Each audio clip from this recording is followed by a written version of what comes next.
Hello दोस्तों। एक बार फिर से आपका स्वागत है ओनली पीएससी में। मैं अजय राठौर आपके सामने आज का जो साइंस का चैप्टर है वो लेकर आया हूँ। तो हमने आपसे चर्चा करी थी पूरे विस्तृत भाग में कि ऊतक क्या होते हैं, टिश्यू क्या होते हैं। तो मैंने आपको बताया था कि कोशिकाओं के समूह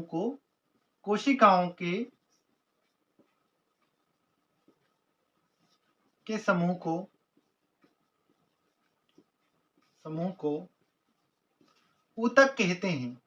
ऊतक कहते हैं। ठीक है। तो मैंने आपको ये पूरा विस्तृत भाग से बताया था।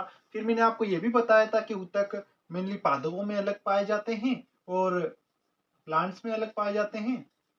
प्लांट्स और जो एनिमल्स होते हैं, जंतु होते हैं, उनमें अलग पाए जाते हैं। एनिमल्स या जंतु में अलग पाए जाते हैं। ठीक है। तो पादप की तो चर्चा मैंने आपसे विस्तृत से कर ली थी। अब बारी है एनिमल टिश्यू की। तो एनिमल टिश्यू क्या होते हैं? जो जंतुओं में पाए जाते हैं उन्हें हम एनिमल टिश्यू कहते हैं या जंतु ऊतक कहते हैं। इसका सीधा सा मतलब ये है कि जो कोशिकाओं का समूह पेड़ जंतु जो जानवर होते हैं उनमें पाया जाता है, उनको बोलते हैं जंतु ऊतक या एनिमल टिश्यू। ये बहुकोशिकी जीव होते हैं जिनसे मिलकर बने होते हैं। तो अब मैं इनको एनिमल टिश्यू को आपको विस्तृत से बताऊंगा कि ये होता क्या है। ठीक है।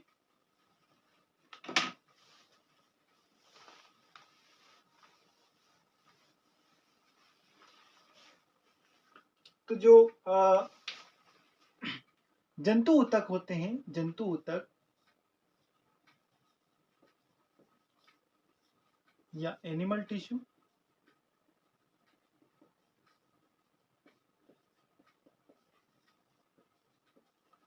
मुख्य रूप से चार प्रकार के होते हैं।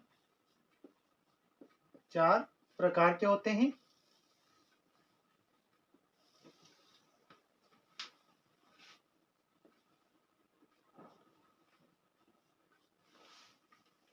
ठीक है। पहला जो इसमें प्रकार होता है उसका नाम है उपकला ऊतक। उपकला ऊतक या इसको बोलते हैं एपिथेलियल टिश्यू। Epithelial tissue. दूसरा जो होता है वो होता है संयोजी ऊतक।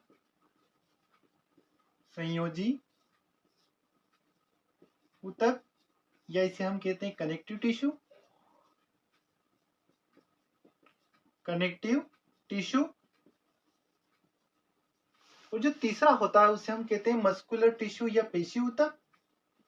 पेशी ऊतक या इसका नाम है मस्कुलर टिश्यू।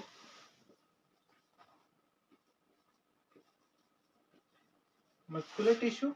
और जो लास्ट में हम पढ़ते हैं वो होता है तंत्रिका ऊतक।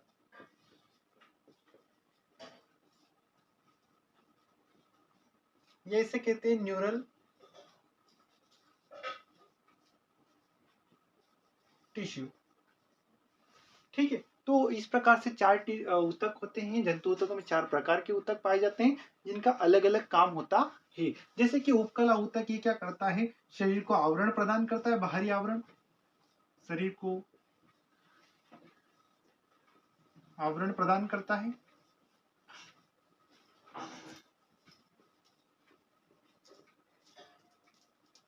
ठीक है। और उसकी रक्षा करता है। रक्षा करता है।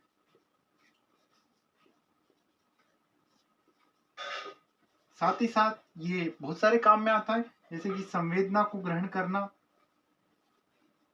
संवेदना में काम आता है या संवेदन का काम करता है।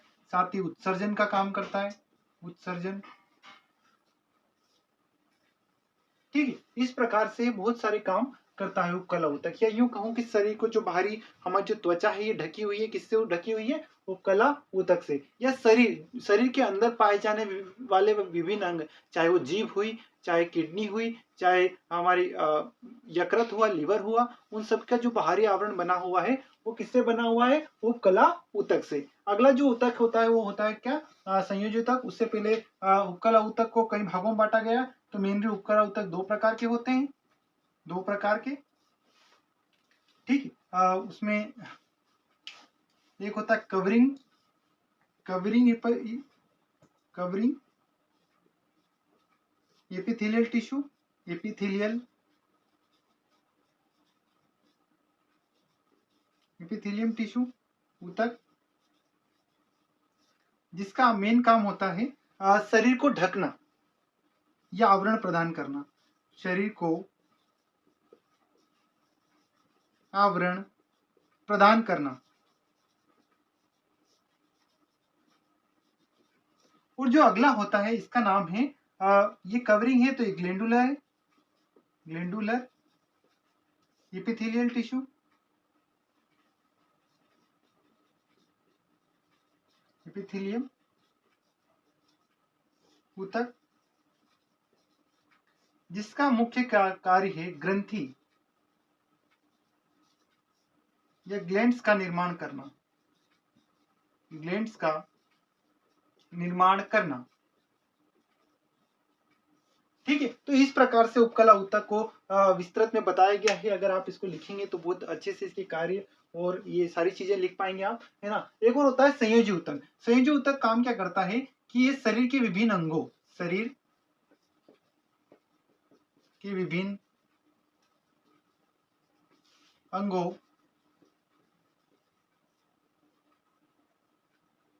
को जोड़ने का काम करता है।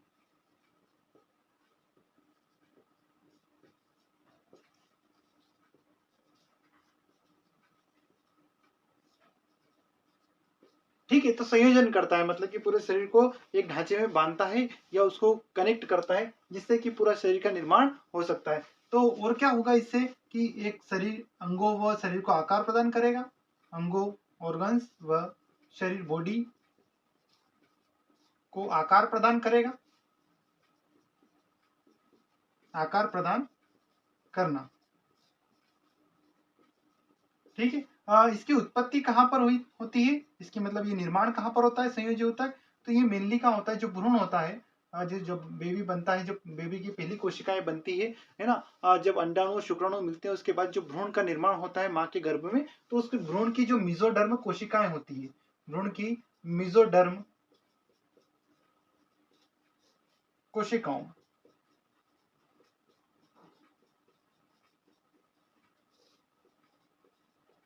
ठीक है, तो इस प्रकार से ये काम करता है। ये भी बहुत सारे प्रकार के होते हैं, तो मैं नंबर वाइज का आपको सारे प्रकार बताऊंगा कि कैसे रक्त लिक्विड के रूप में, तरल के रूप में होता है, कंकाल के रूप में होता है, वास्तविक संयोजी ऊतक के रूप में होता है, सारी बातें आपको बताऊंगा मैं। ठीक है, एक होता है पेशी ऊतक, तो जहां पेशियां संकुचन पैदा करती है, संकुचन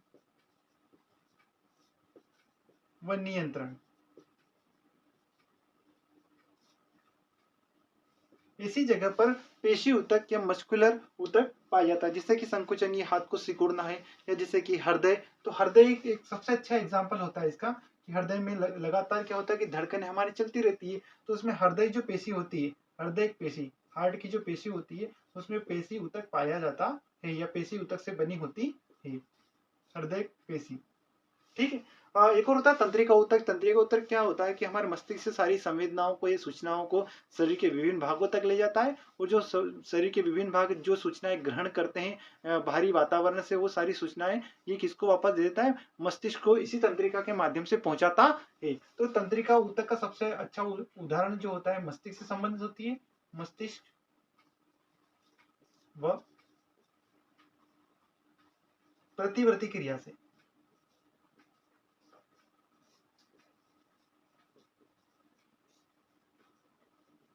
ठीक है, तो एक मैंने आपको एक ओवरव्यू दिया है, तो आगे चल करके मैं इनको बारी बारी से डिटेल में बताऊंगा कि कितने प्रकार के होते हैं, इनका क्या क्या काम होता है, कि विस्तृत चैप्टर है ये बहुत सारा, क्योंकि हम संयोजी ऊतक के अंतर्गत पूरे रक्त को पढ़ेंगे, आरबीसी डब्ल्यूबीसी, है ना, और प्लेटलेट्स को पढ़ेंगे, तो मैं आपको पूरा डिटेल में बताऊंगा। तो आपको जो ये क्लास अच्छी लगी हो, ज़्यादा से ज़्यादा शेयर करें, लाइक करें और सब्सक्राइब करें। Thank you very much.